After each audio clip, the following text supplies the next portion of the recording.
name is Maddie. I run my own business called Maddie's Dog School, and I've been working with DOGUE for about 2.5 years now. I started off working with the Animal Welfare League originally, so I did 5 years working with rescue dogs, and that's where I got my passion for training. I have since worked with DOGUE, and they've supported me through my studies of dog training, and now I do a lot of work with DOGUE and running their puppy school, but still do 1 day a week in their retail. So a great business to work with. And my lovely colleague Jessie, assistant manager here at the DOGUE Bondi store. I've been here almost 2 years now as well, and yeah, I know it's wild, yeah, wildness. But yeah, and I've been here, so 2 years. And yeah, I think just our general love for animals and dogs and everything like that just brings us all together. So yeah, anything to help anyone through the next coming months. I think this is going to be a good lesson. Yeah, definitely. And you know, things have been so strange with COVID. Things happened quite quickly, and I sort of presume that for some people they'll be returning to work almost as quickly as you know they stopped, I suppose. So you know, using the time now to really prepare them for that return back to our normality, and for a lot of you who have got young dogs or new puppies, and maybe you know COVID has been the normal for them, you know, how we can prepare them for when we're going back to work and we're suddenly not around a lot at the moment. Well, when we're not around when we're back to work. So we're going to talk about behaviour management from home initially, and focus on a few common behavioural problems, and then strategies to get them through going back to work. So I guess the biggest one with back to work is varying that routine. So our puppies and our dogs have got really, really used to us being around all the time. You know, maybe we're taking them with us when we go on all of our outings, so that they're not really having much time at home on their own. So it is really important, if you have an adult dog, that you work your way up to maybe allowing 1 to 2 hours of them being alone during the day, even if you are home. Maybe popping them in a separate area of the house. If you have a crate, giving them some rest time in their crate.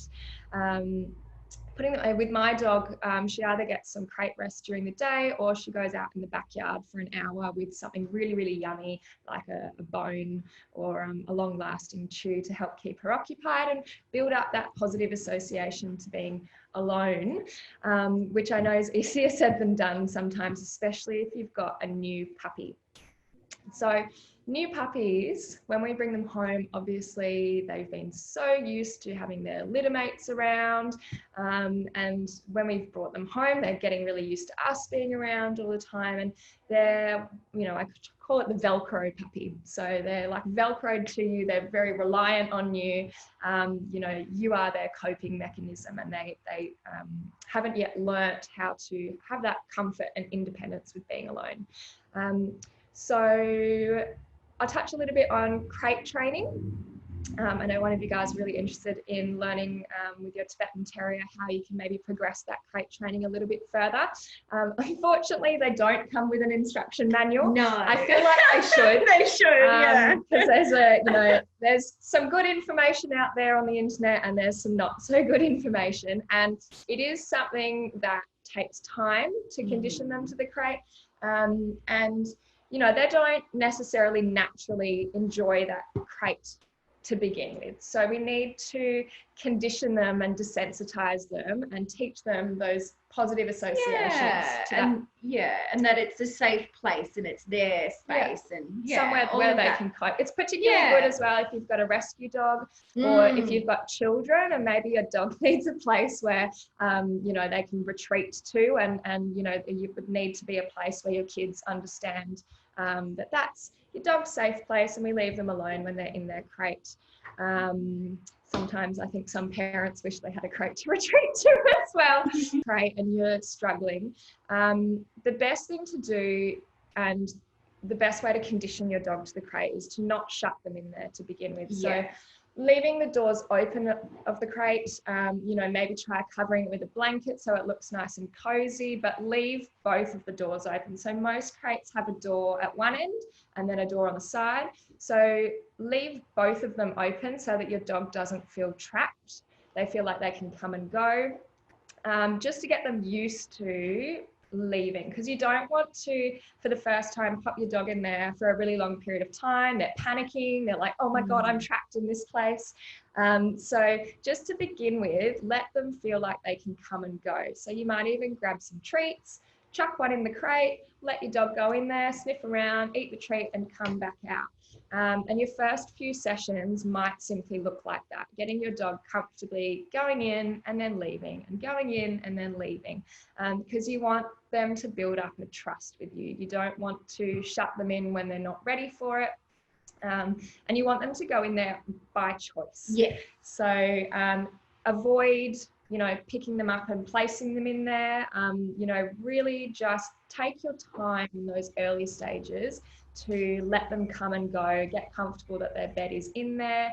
I think it took me 2 weeks from memory to crate train my dog fully, where I was comfortable locking her in there, for overnight and during the day. She was a very, very scared rescue puppy, so you could probably do it in about a week if you've got, an 8-week-old puppy.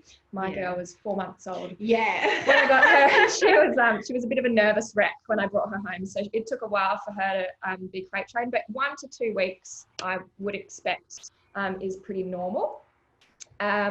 Let's say, for example, it's your first time with the crate and you're, using the crate to stop your puppy maybe soiling in the house overnight.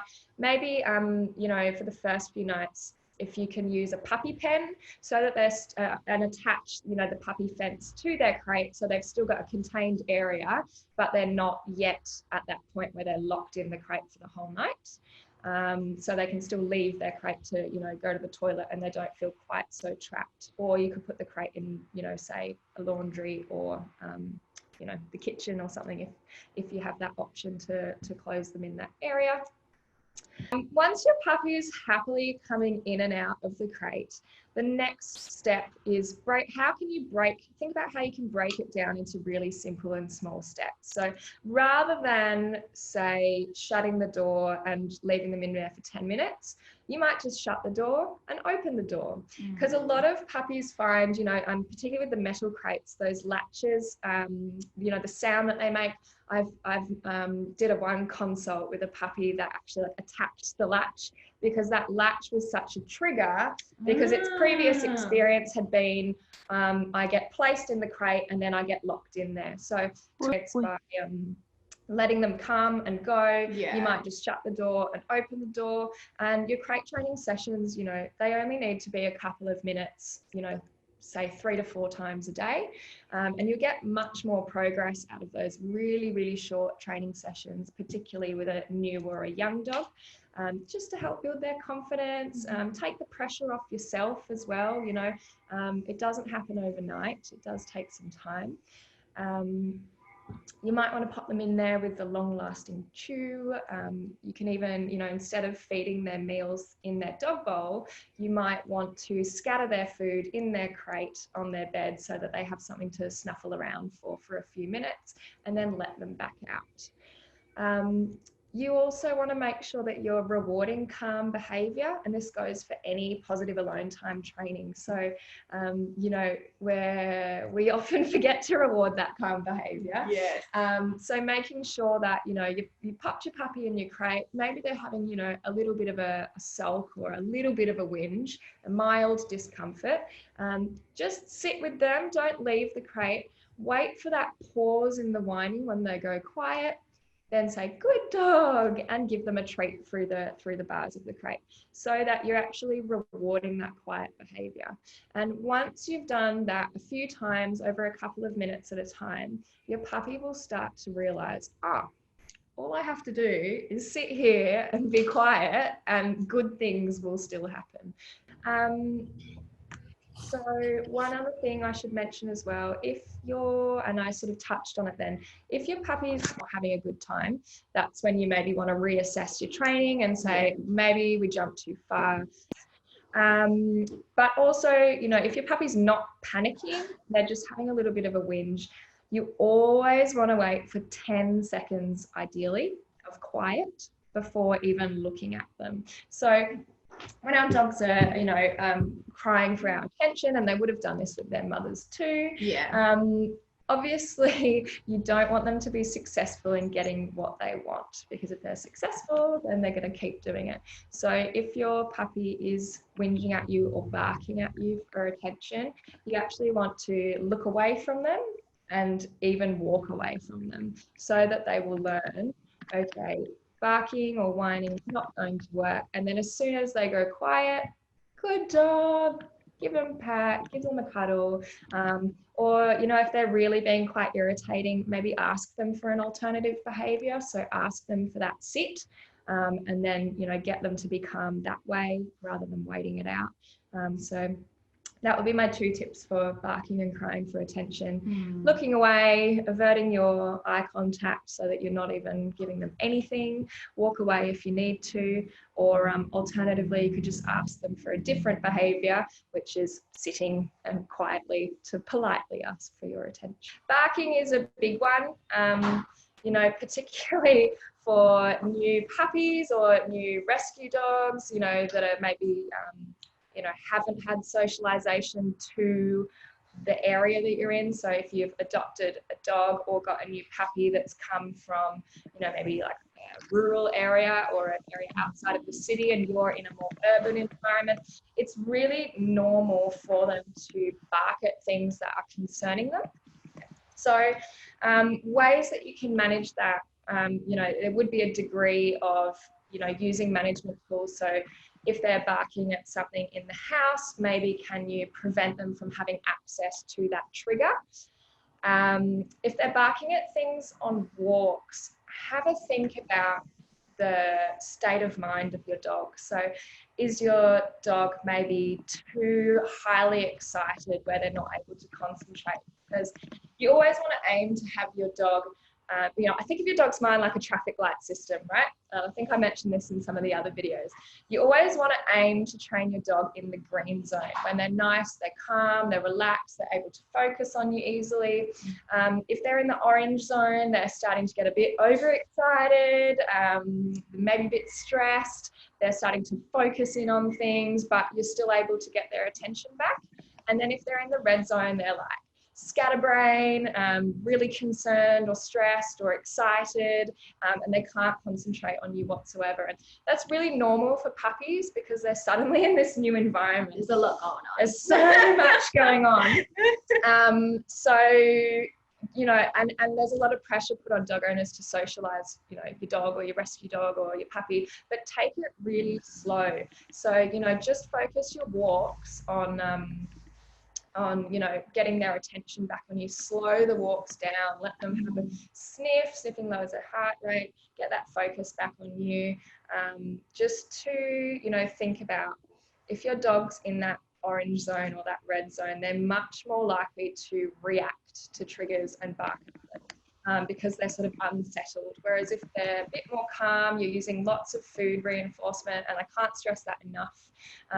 You know, dogs love food. It's one of the easiest ways to provide information to your dog and to build positive associations to things. So if your dog is really concerned about bites or people or other dogs, start at a great distance where they're at a low intensity and they're more likely to be in that green zone. When they focus on the thing that triggers them, then shovel that food in their mouth and move on, you know, and that will sort of get their attention away from the trigger.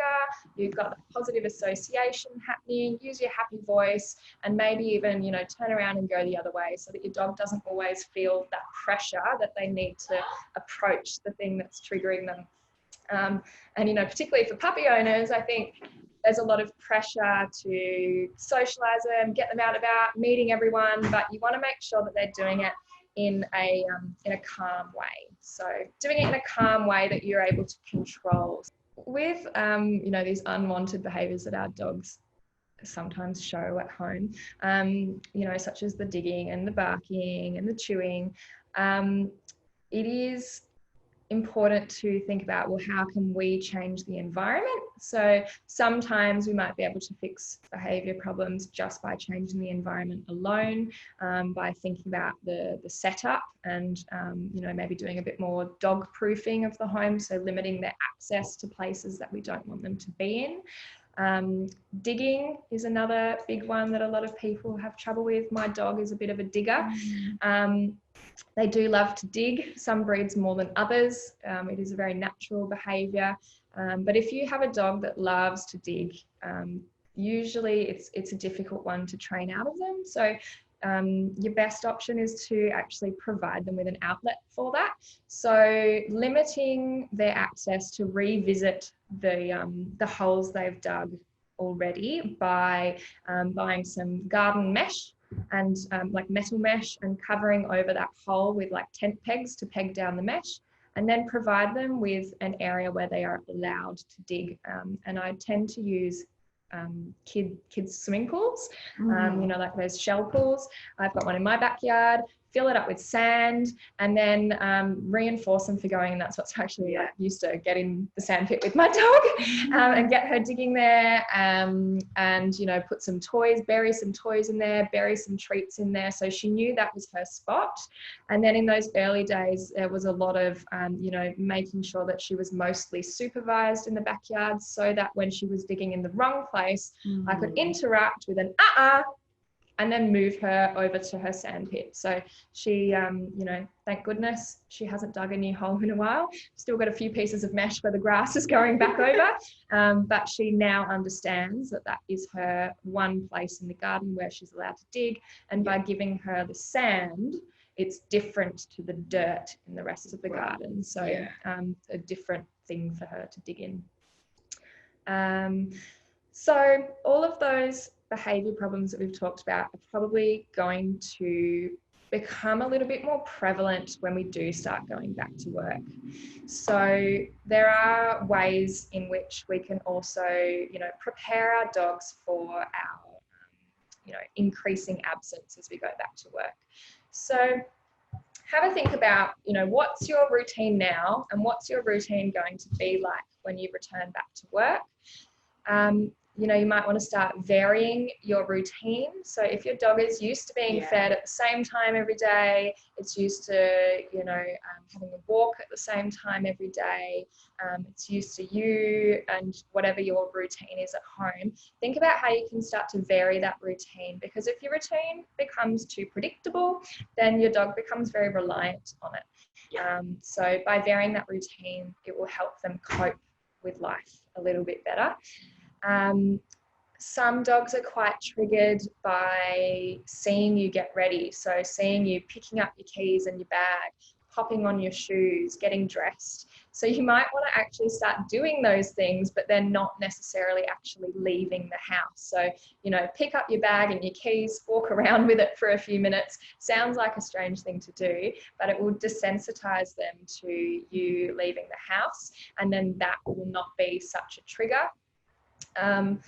Start leaving them at home for really short periods of time. So, if it's a new puppy, you might want to just do 10, 15 minutes at a time. Go get a coffee. Pop back, and then just increase it slowly by sort of 10, 15 minutes at a time. So that your puppy's, not getting suddenly left for 6 hours in the daytime. Yes, that would be a shock. It would be a shock.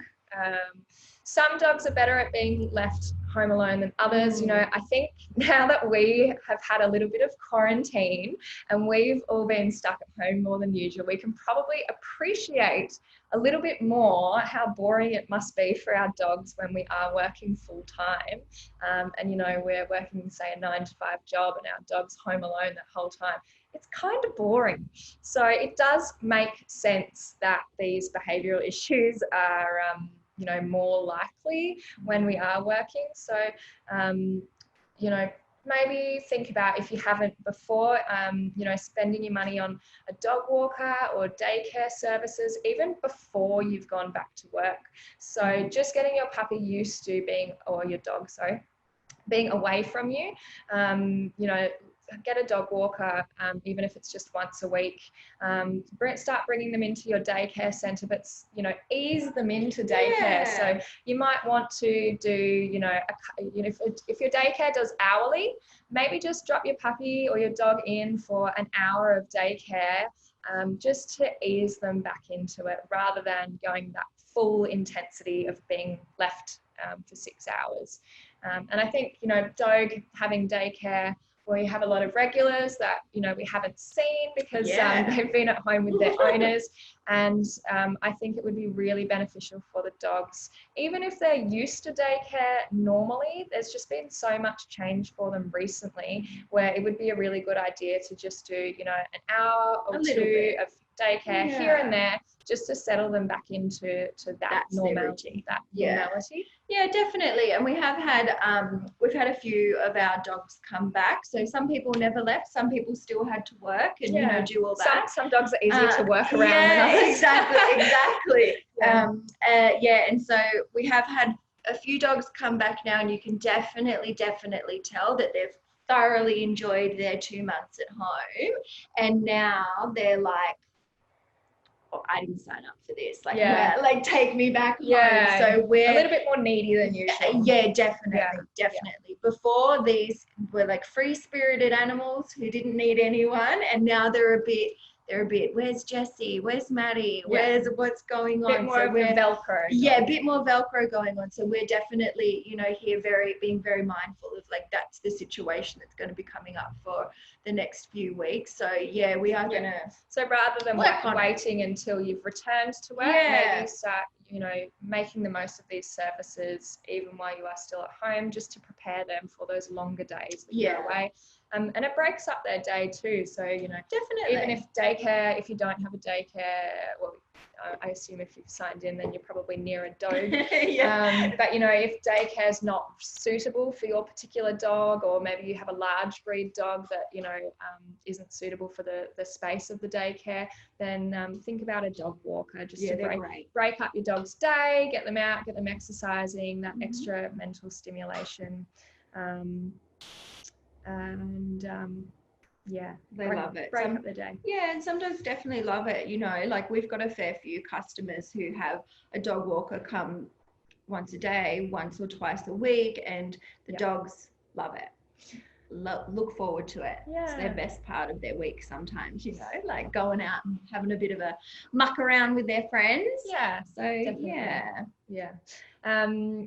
Another thing would be, you know, utilize your enrichment. So going back to that pot of gold, that food value, you know, use things like your Kong toys, such as these, where, you know, you maybe want to put their sort of higher value food in there, feed their meals, pop some mints in there and chuck them in the freezer, and they'll last, you know, your dog half an hour instead of 2 minutes.